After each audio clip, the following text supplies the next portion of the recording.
Imagine winning, like the biggest battle of an entire war. You march in, you capture the enemy's capital, you plant your flag, and you declare this massive victory. Right. But then the dust settles, and you look around only to realize the enemy they completely vanished. They disappeared into the dense jungle, taking like 500,000 civilians with them. Leaving you entirely trapped. Exactly, leaving you trapped in your newly conquered city. Nothing. Well, welcome to our deep dive on Eelam War 3. Yeah, it is honestly one of the most intense, strategically complex periods in modern military history. We're looking at a really brutal 8-year transformation in Sri Lanka, running from roughly 1994 to 2002. So today we are stepping into the roles of military historians, operational analysts, to really unpack the mechanics of this conflict. And we have this huge stack of sources covering everything from high-level political assassinations to grueling jungle warfare and even, devastating economic strikes. It covers a lot of ground. It really does. But as we pull all this apart, there's a central question we want you to keep in the back of your mind as you listen. Why do conflicts restart, even after genuine peace opportunities emerge? And to answer that, we have to look at the opening strategic context. So the year is 1994, and the political landscape in Sri Lanka experiences this massive seismic shock. Right. During the presidential election campaign, the Tamil Tiger separatist forces, widely known as the LTTE, they carry out a devastating bomb attack. A completely targeted strike, right? Exactly. They eliminate the entire senior leadership of the ruling United National Party, the UNP, which includes their presidential candidate, Gamini Dissanayake. And the geopolitical ripple effect of that single bomb is just massive. In the ensuing elections, the public is reeling. They're so exhausted by the violence, and they end up voting for a total change in direction. Yeah, they want it out. Right. So the People's Alliance, headed by Chandrika Kumaratunga, comes to power. And the absolute cornerstone of her mandate is peace. She rides in on this immense wave of public hope. What's fascinating here is this is where we hit our first major analytical friction point. There's a massive disconnect between a political mandate for peace and the actual structural reality of the conflict itself. Because the public desperately wanted reconciliation. They did, but on the ground. The military structures, the territorial control, the intelligence networks, and most importantly, the core objectives of the combatants.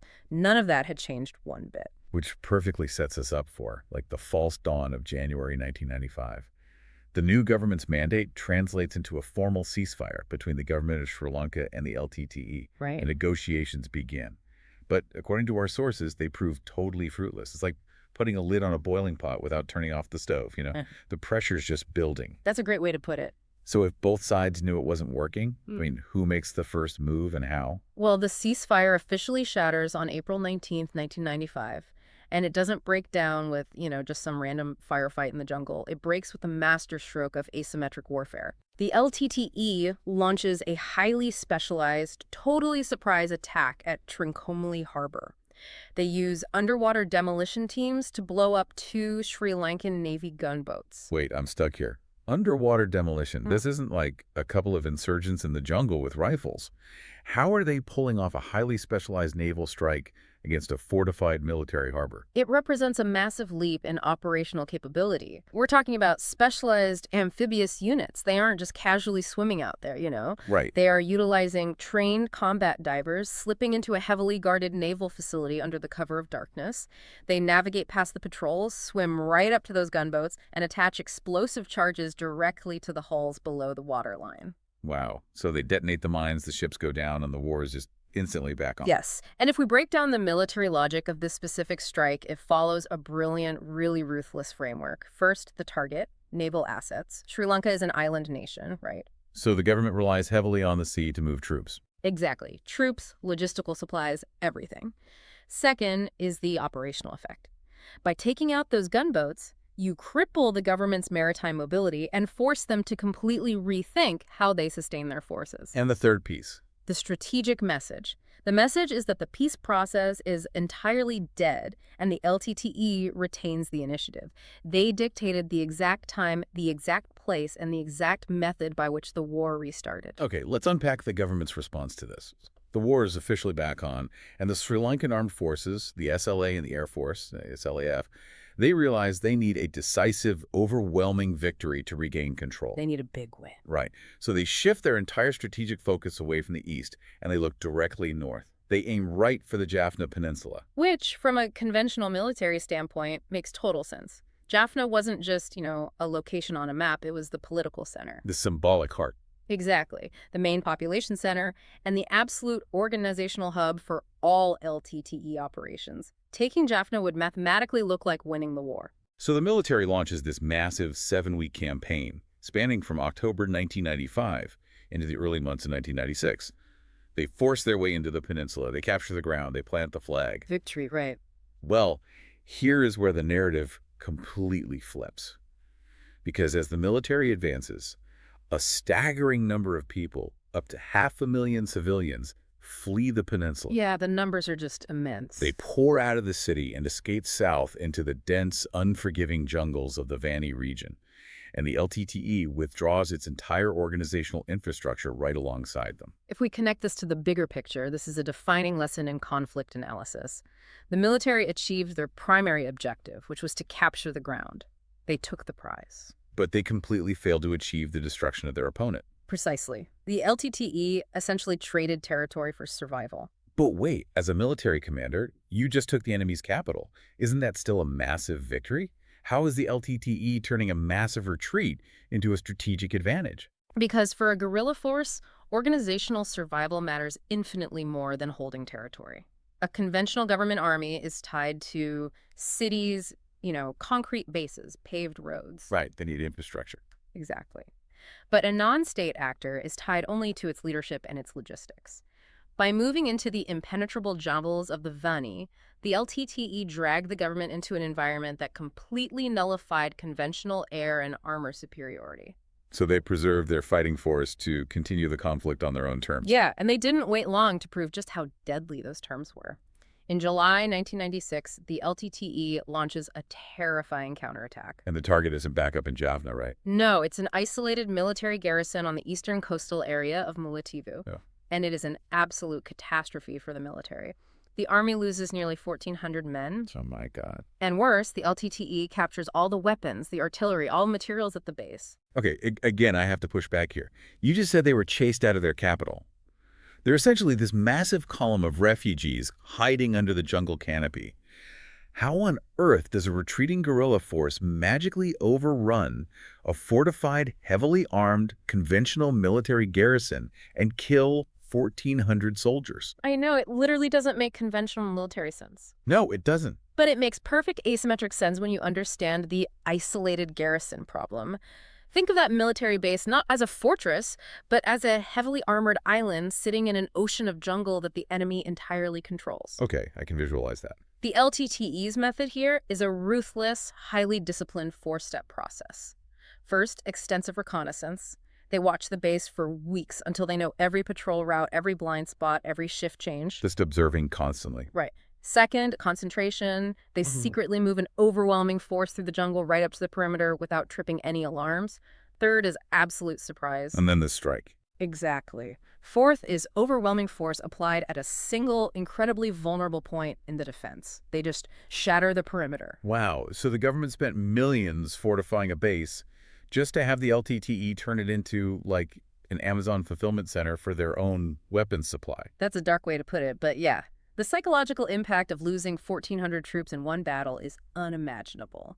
But operationally, it exposes a massive vulnerability. Because holding Jaffna, that great prize the government won in 1996, it basically created a strategic nightmare. You have tens of thousands of troops holding a city at the absolute northern tip of the island. But the LTTE controls the massive expanse of jungle between that city and the rest of the country. Right. They created their own strategic trap. They took the prize, but inherited this massive logistical vulnerability, essentially turning Jaffna from a stronghold into an open-air prison for their own troops. Congratulations on capturing the capital. Now how do you plan to eat? Exactly. You need a road.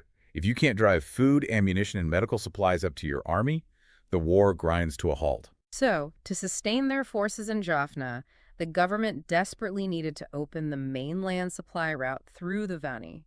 In June 1997, they launched a massive operation just to secure this single highway. And this turns into a brutal war of attrition.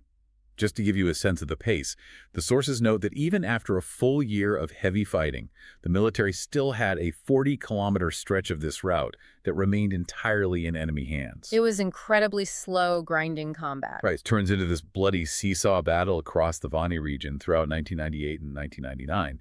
The government forces capture Mankalam.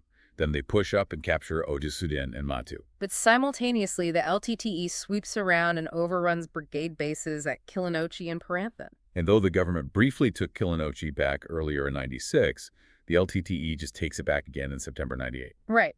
Then, by November 99, the LTTE attacks the Kirkund-Kadukulam base and takes Paranthan again, advancing north. It is literally base by base, mile by mile. It's exhausting just tracking it. What you're looking at here is a war purely for logistics. Logistics routes have become the ultimate strategic objectives. Why?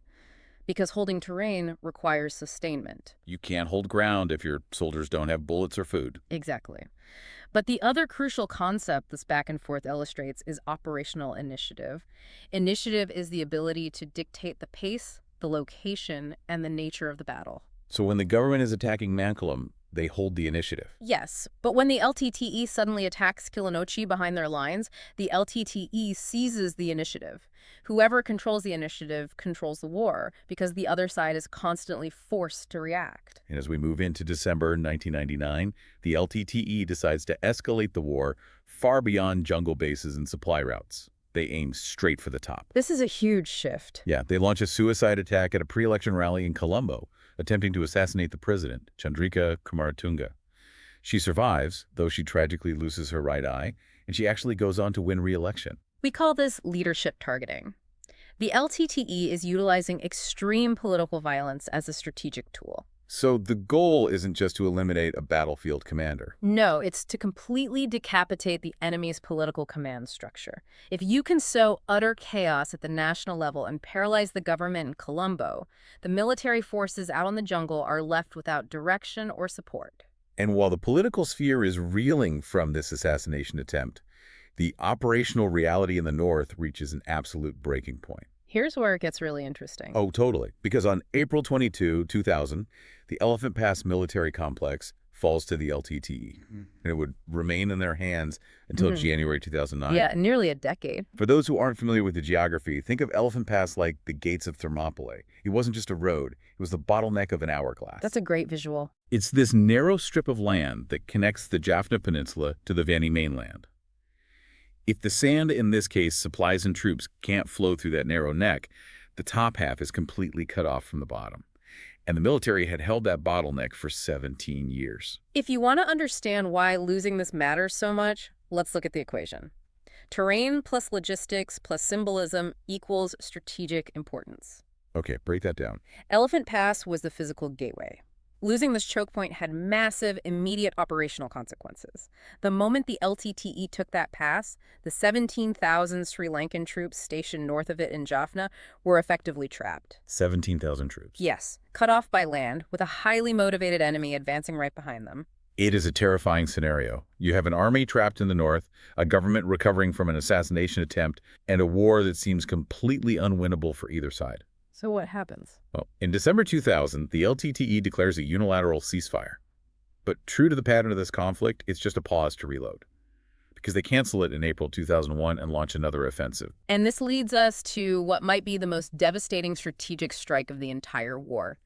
Because the LTTE realizes that fighting base by base in the jungle is incredibly costly in terms of manpower. They were taking too many losses. Right. They need to strike at the lifeblood of the nation itself. So, in July 2001, the LTTE carries out a massive suicide attack on Bandaranaike International Airport in Colombo.